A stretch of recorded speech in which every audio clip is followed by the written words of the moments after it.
What is going on, guys? Blink here, back with a new guide. I'll be talking about the right things to do when fighting under pressure with some great building techniques. Now, this month's V-Bucks giveaway is over, and the winner is randomly chosen with the click of a button. Thanks to everyone that has entered, and the winner of this March V-Bucks giveaway will be displayed on the screen, and hopefully it's a person that has been supporting the channel, which would be pretty cool. Also, a good portion of the email will be blurred out, so I don't give out private information. If your email looks like the one displayed in the picture, then make sure to go take a look at your inbox. Once again, guys, thank you for everyone that has entered this month's giveaway, and next month's giveaway will be going on and will be linked in the description below. And lastly, don't forget to subscribe and turn on notifications as I post an Amazon gift card in the comments every time I upload. By turning on notifications, you'll have a way better chance of getting here first and redeeming that code. Anyways, guys, let's get to the guide. So, I see this often where players just jump around and wait for you to peek your head out because they somehow lost the power to build. Well, guys, don't do this. In no situation you should be needing to jump around without building unless you don't have materials, which this player most definitely did, especially Endgame. He could have simply built himself in a 1x1 just like I did. Here's another example of which you guys might have saw at the start of my last video. Had to reanalyze it in this video because it's another great example that allows me to talk about the double ramp strat, which I'll get into soon. This player had so much time to build and he just never did. He was waiting for that head peek once again. And a lot of the times I believe players don't build is because it makes them exposed and they potentially miss out on a chance to take a shot. Yeah, you're exposed, but you miss out on a chance to take a hit or miss shot. But building the right structures will make that exposure last for milliseconds and allow you to have a safer angle to peek from. The better you get at building, the quicker your thinking will be. When I was fairly new to building, fighting opponents for the high ground was a disaster. I forgot to place certain structures, and as a result, I trapped myself inside my own box because my opponent built over top of me. And most of the times, the structure was the floor. I would try connecting a ramp to my walls and jump on top of the ramp. It would work some of the times, but a lot of the times it wouldn't because I'm missing the floor for the extra height. When you don't have that floor, you don't guarantee yourself to make it on top of your ramp. So make sure you're adding that floor before the ramp. You guys might think it takes up time, but it doesn't take up time the more efficient you do it. Now, back to the double ramp strategy I mentioned. So in this example, you guys might be wondering what he could have done to outbuild me. As soon as I built my walls, he could have placed 2 ramps, which would have canceled out me building in front of him and would have given him the high ground instantly. This double ramp strat is a super good method that I've mentioned before. Anytime you want to stop players from building over top of you, you add that extra ramp. When you have built over top of a player, then that's your cue to analyze the situation and take shots if possible. You can edit the ramp to look under and even get in some surprise shots with the edit. I'll show you an example of most of the stuff we talk about in this video and some of the stuff in one fight. Now, in this example, I included an extended wall too. So this opponent was beating me for that high ground and tried peeking over to take some shots. I extended my walls a little higher to avoid taking damage, which is another great strategy to do. Whenever your opponent's going for that peek, then try to add walls above you. This allows you to still continue the fight for that high ground. If I added a roof over me instead, which is normal to do in situations where he's a lot higher, then he would have had the high ground right there. But because I added walls, it still makes us both fight for that high ground. For my next jump, I placed the floor and then the ramp. Remember what I said, floor then ramp. Did it again, but added an extra ramp to stop him from building over. Whenever you see the blue sky and no wall, then always go for the extra ramp placement. I can now use the edit key to look under me or build myself in a box to heal, which was a smart thing to do. He ended up bailing and boxing himself in down below. So there you have it. Basically, most of my tips in one fight. Let's show you guys another fight with the same tips. Now, this fight is slightly different. I've gotten requests of people asking what to do if you're in the middle of 2 players. Well, you now have to pay attention to both of them. So one of the players was trying to get into the circle before the storm moved, which was smart. I was trying to harass her to get some damage done as I looked behind me, because remember, I was in the center of both of my opponents. I also knew the other player was inside the barn because I spotted him earlier. Now, I could have also built walls behind me to focus on one player, but I knew the barn guy never had an angle on me because he was way below. It also allowed me to look for both players without needing to use the edit tool, because once you place those walls behind you, the only way to spot the opponent behind you would be to use the edit function. Now, say you do use the edit function. You can go for a snipe or take some AR shots if you see the other opponent is exposed. A nice edit for a clear angle would be to edit the top 3 left squares to open half the wall. Go for a sniper or some AR shots and don't tunnel vision on the player because, as you know, you still have another opponent to fight. Now, I hit my opponent with an AR bullet, but he dropped my fort down. The plan was to do damage to one of them, that way they need a heal, or if you have a chance, then enough damage for the kill. I did some damage to the player, but that wasn't enough, and I knew I had to push because of the circle, so that's no issue as long as I was making sure to build behind me. Now, the other player inside the circle ended up building above me, and that can happen, and this is where a lot of players start panicking and end up losing because of the pressure from both players. This is where the power of building comes into play. Don't panic and practice what I've explained in this guide. You might mess up many times, but I promise you, the more you play, the more of a muscle memory thing it will be. So, my opponent got above me, and I built around his ramps because I wasn't going to go anywhere building towards them. I then started to build up, but I added the extended walls because I wasn't sure if my opponent was getting ready to shoot me. Now, with those walls, I built a floor and then a double stair staircase up, and then placed a wall above his wall to avoid him from building a staircase above. I was going for a peek, so adding a wall allows me to peek over it without anything covering it like the double staircase. Now, you're probably asking, well, why didn't I include the double staircase?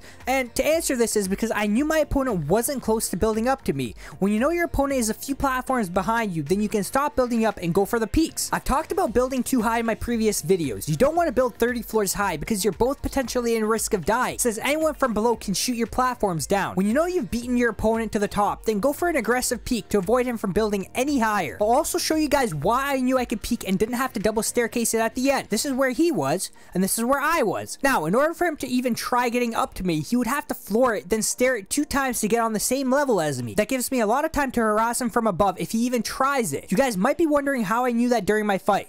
Well, you have to analyze everything that's happening as you build. If I was blindly building, I would have never built the way I did. Another tip I can give you guys that has helped me out was to record all the games I play. I have to do this because of the content I upload on the channel, but it has also helped me figure out what I did wrong and what I should have done. When you're building against an opponent, a lot of it can happen really quickly, and if you lose, it's sometimes hard to notice what you've done wrong. So I like to go back and rewatch my footage. It'll help you figure out the bad patterns that you've been doing and not even noticing. So if you guys want any programs to rewatch your recordings, then download Shadow Player Plays TV. Both are really good to use. So let's continue. I had the high ground on both players and knew the one I beat to the high ground was somewhere down below me. So I started taking shots on the opponent I can clearly see. And you're probably thinking why I'm standing still. If the opponent somewhere under me might be able to shoot me if he sees my head peek out, which is why I made sure not to over peek. I was peeking just enough to not expose my head and made sure to look around after every few shots because I don't know exactly where the other opponent is. I ended up killing one of them and now I just have to worry about the last opponent somewhere under me. I started shooting out some of the platforms as I kept the high ground and made sure to keep moving around. You don't want to stand still, especially when you don't know where the last opponent is. She ended up being inside the box and opened it hoping for me to be standing still. It wasn't a smart move for her to even open it. She had a really bad angle to peek me from and all I had to do is pre-line up my crosshair to peek in and out as I do damage. I went for the snipe because she was standing still, and that is the step-by-step ways of fighting 2 players. Now, every situation is different, but make sure to utilize the tips and tricks I explained in this guide. Well, that's it for this guide. Hopefully you guys have learned something new, and a like and a sub would be greatly appreciated as it does help me out a lot. Anyways guys, thanks for watching, and I hope you have a great rest of your day or night, and I'll see you on the next one.